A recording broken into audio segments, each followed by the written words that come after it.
My question for you is about planning ahead and goal setting from a vibrational standpoint.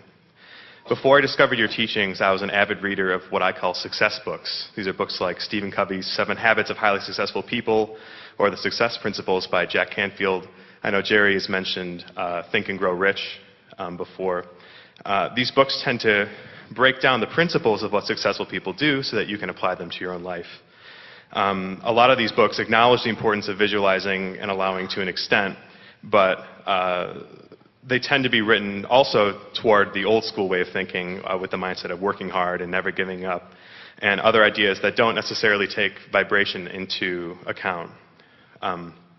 Ever since I discovered your teachings, however... So if you're not taking vibration into account, the title should be 7 Habits of Very Lucky People. Absolutely.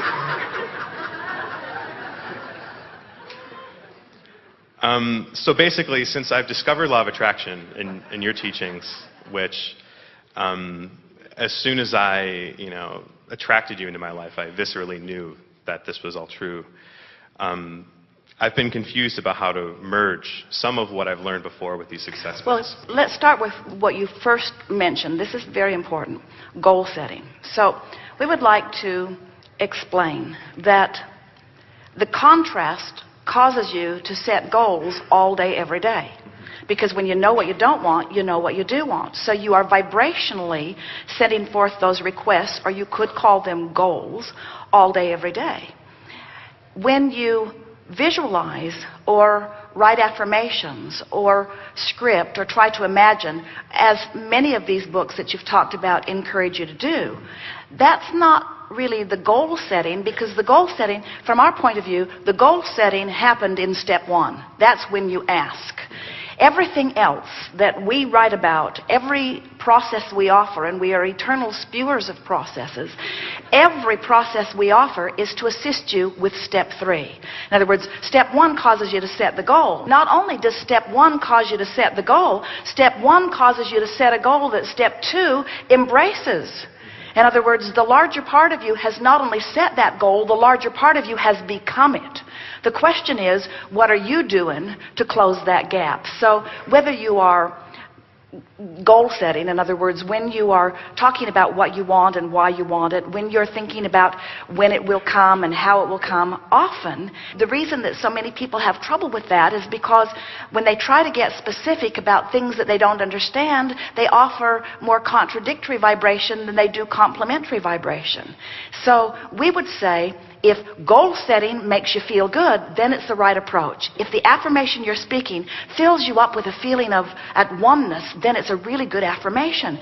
But if your affirmation just reminds you that something you've been asking for a long time still hasn't happened, the affirmation is not a productive affirmation. So you can't just go through the motions of goal setting and affirmations and scripting and positive thinking. You can't go through those motions without using your gut to tell you what that process or what that effort is accomplishing in terms of energy.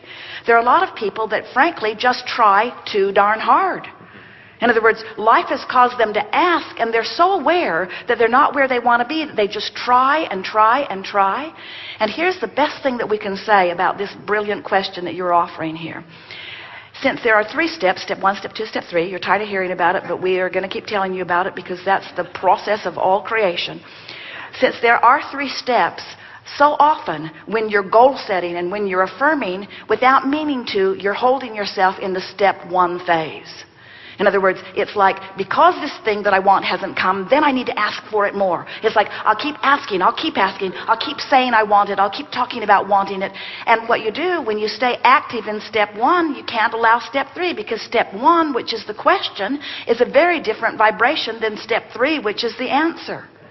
So what we would say to you is, for the most part, when we see people set goals, it backfires because they put a timeline on something they want that hasn't happened, and then they feel anxious as they watch the time tick by. So the timeline didn't serve them. Instead, it contradicted their vibration. Where if you could play the wouldn't it be nice if game, won't it be nice when that happens, what we want you to do is find some way of feeling satisfied with what is and eager for more. That's the best vibrational stance that you could find. And in fact, when you think about it, if you're asking from a place of not having something you want, so the not having it is really active in your vibration, so much so that you're setting goals about it and talking about it, but you keep feeling like you don't have it. If the things you're doing are aggravating your awareness that you don't have something you want, then they're not helping. You want to do things that aggravate your sense of becoming, that aggravate your sense of things going the way you want them to go. These processes are neither good nor bad. It's the application of them and how they make you feel while you do them. We've watched even Esther, who has diligently, and that's not a word that we are eager to tell you, diligently offered every process before we have ever revealed it to you. We always give it to Esther first, and she plays with it and finds the results of it. But when she's diligently applying, when she's diligently after it, we say, easy there, back off just a little bit. Don't make so much of this. Let's let this be fun. Let's let this be a game. This is a game to soften your resistance. This isn't a game to help you get from where you don't want to be to where you do want to be, because when you start playing games that get you from where you don't want to be to where you do want to be, you can't help but activate where you don't want to be. It becomes a much too big of player in your vibration. So goal setting is lovely, but let your goals be general. Feel the difference between saying, I want $100,000 more next year than this year. In fact, I need it by Friday. And saying, next year will be a more prosperous year for me than this year. Feel the difference in the way it feels. Now, if you feel desperate, if you need it, then you've got to do something to soften that desperation. Because a feeling of desperation about not having enough money won't let the money in. You're tensed against it. So you have to find a way of softening it. So you say, well, I'll set a goal. I'll set a goal. I'll set a goal. I'll set a goal. I am determined. I'm determined. I'll set a goal. I'll set a goal. And we say, it'd be better if you just back off a little bit and talk about how well things are going. Things aren't going well. That's why I'm setting a goal. Well, but talk about what is working. Does anything ever work? No, nothing works for me. That's why I set goals. Well, just relax and talk about what is working. Is anything working? Well, some things have worked. Some things have worked, and things do generally get better for me. And I'm looking forward to things getting better for me. And won't it be nice when things do get better? And the reason I want more money is because I'm looking forward to releasing this tension. And I'm looking for a little more to come in, and I'm doing a little better job of managing what's going out. And all in all, I'm managing my way, and lots of things are going well in my life. And it is getting gradually better, and I expect it to get better and better still. And I'm really looking forward to it really getting better. And there are a lot of things that I'm really looking forward to doing that I can't do right now, but it doesn't matter because I'm hopeful about it, and I know that it will get better, and I'm doing more things now than I was doing even a year ago, so I am beginning to see progress, and I do feel better just having this little conversation with myself. I can feel that I'm not trying so hard right now. I have released some tension, and if Abraham is right, and they say they are, then this releasing of tension has to be a good thing for me. And so I think that this moment in time I've done something good. I've released a little resistance. I don't feel as tense, but I'm going to set a goal. I'm going to set a goal by Wednesday, no, by Thursday, by Friday, at least by next week. I have to have that money. And all of a sudden, if setting the goal brought the tension back to you, you can feel it moved you in the wrong direction. The name of the game is the art of allowing. The art of allowing is allowing myself to enter the vortex, allowing myself to close the gap. Allowing what? Allowing complementary vibration between who I really am and what I really want and who I'm being in this moment. Read every book you can read and follow every process you can follow, but pay attention to how everything you do makes you feel. That's why no one book or no one process is the right thing for every person at every time. In the Ask and It Is Given book, we laid out all of the emotions that you might be feeling along your emotional scale. And if you're feeling revenge, there are a whole lot of processes in that book that will make you feel worse, not better.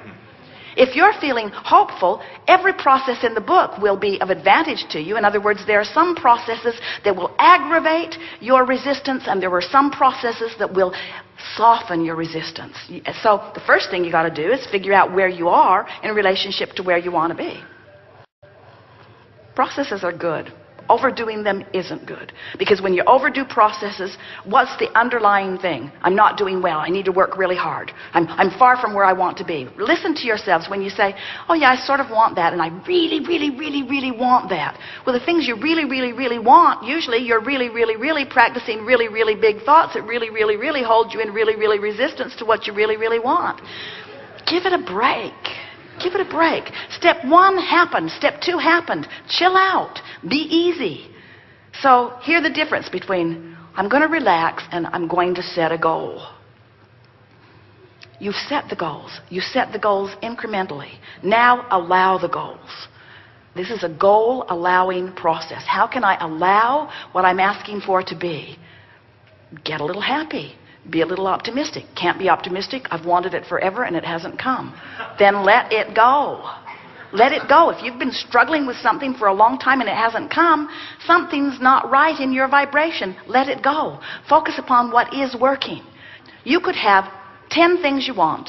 9 of them not happening. 1 of them sort of kind of happening. If you'd focus on the one that's sort of kind of happening and use it as your object of attention, so you're offering your vibration mostly about the one that's sort of kind of happening, you'd stop resisting the other, and now all 10 of them would sort of kind of happen. Now, some of them are really happening. Don't focus upon the ones that haven't started happening. Focus upon the things that are going well. Use that as your excuse to tune yourself into vibrational alignment with what's in your escrow. Then all 10 of them have to happen. But you are problem solvers. You can have a life going really well, and you find that one thing that's not going well, and you give it your undivided attention, and you use that thing as your excuse to slow everything down. Find things to use as your excuse to speed things up.